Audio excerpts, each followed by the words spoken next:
Christ by giving glory to Him.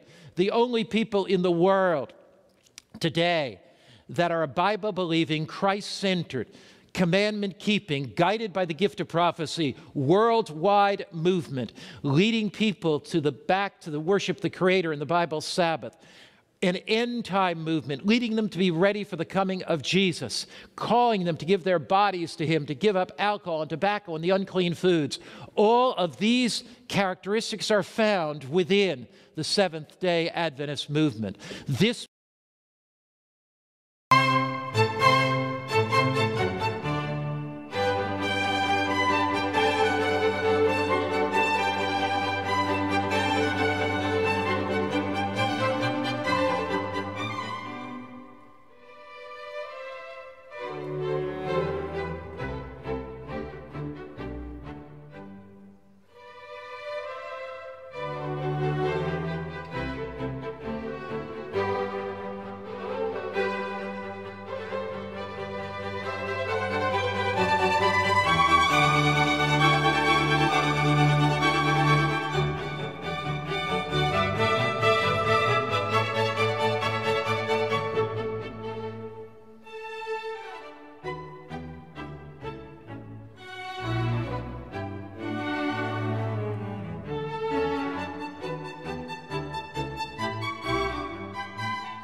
sit down and watch a video done by Brother David Gates.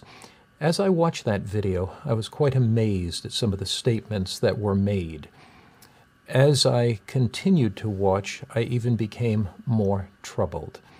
Now, if this were a personal discussion that an individual had, I would go to them directly in harmony with Matthew chapter 18, if it was a matter of an offense with a brethren. But this is much more than that. This is a public statement that has been viewed by thousands of people. And because I have a great concern for our church, and a great concern particularly for prophetic interpretation, I felt that I needed to make some kind of public response. Now that's in harmony with what Paul says in 1 Thessalonians chapter 5 and verse 21. Paul says, "Test all things and hold fast to that which is good." The questions we have to raise are the statements on the video, are they accurate from the biblical perspective? Did they pass the biblical test? And also, are they accurate from the historical perspective? What indeed does the Bible teach about coming events and last-day events, particularly about the coming National Sunday Law and the close of probation? And how does that relate to what Brother Gates has said? Now, one must be very careful not to judge the sincerity of another individual. I certainly wouldn't judge the sincerity of our dear brother. Neither would I judge his genuineness. The only thing I want to evaluate is from a biblical standpoint, is what he said accurate? He also makes some statements about the church and about the change of our fundamental beliefs. Are those statements accurate? He also makes some statements about a recent document voted by the 2018 Annual Council. Are they accurate? So in this video, we're not judging a person's motives at all, but we're just looking at the accuracy of the statements.